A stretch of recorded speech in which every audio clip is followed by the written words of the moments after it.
Қазақстан Республикасы президентінің жолдауында қаржы пирамидалары белгілері бар ұйымдарды алдын ала анықтауға, жеделден қоюға, азаматтарды қаржылық алаяқтардың белгілері туралы хабардар етуді күшейтуге бағытталған шараларды қабылдау тапсырылды. Қаржы мониторинг агенттігінің төрағасы барлық департаменттерге халықтың осал топтарын қорғау мақсатында қаржы пирамидаларын анықтау және жою міндетін қойды.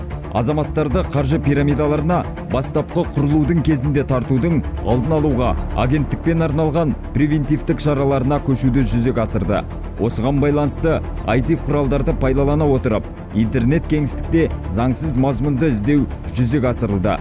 Қаржылық пирамидалардың белгілері бар парақшаларға жазылушыларды орнатуға мүмкіндік беретін аналитикалық жүйе енгізілді. Азаматтар қаржы пирамидаларының белгілері бар әлеуметтік желілер мен сайттарды өз бетінше Telegram-бот, байқа пирамида арқылы интернет ресурстарды тексеруге мүмкіндік береді.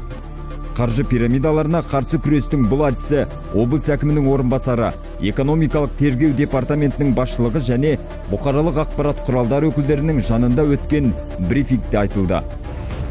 Агенттік төрағасының тапсырмасын орындау барысында Жетісу облысы бойынша экономикалық тергеу департаменті ақпараттық жүйелерді пайдалана отырып, Instagram әлеуметтік желісінде Елімай ТДК Талдықорған қаласындағы қаржы пирамидасының аккаунтының қызметі тоқтатылды.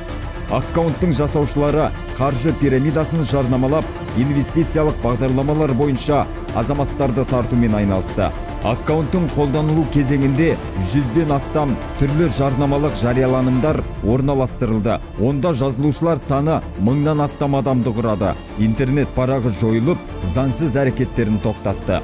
Қазіргі уақытта департамент қаржы пирамидасына бірнеше жүздеген жәбірленуші азаматтар тартылған бірқатар қылмыстық істерді тергеп жатыр. Істерді сотқа жіберу және материалдық залалды өтеу мәселесін шешу жоспарлануда. Халықтың қаржылық қауіпсіздігін қамтамасыз ету мақсатында Жетісу облысының әкімдігімен жұмыс кездесуінде қызмет көрсетілетін аумақта қаржы пирамидаларының заңсыз қызметінің алдын алу бөлігінде өзара іс-қимыл жасау туралы шешім қабылданды.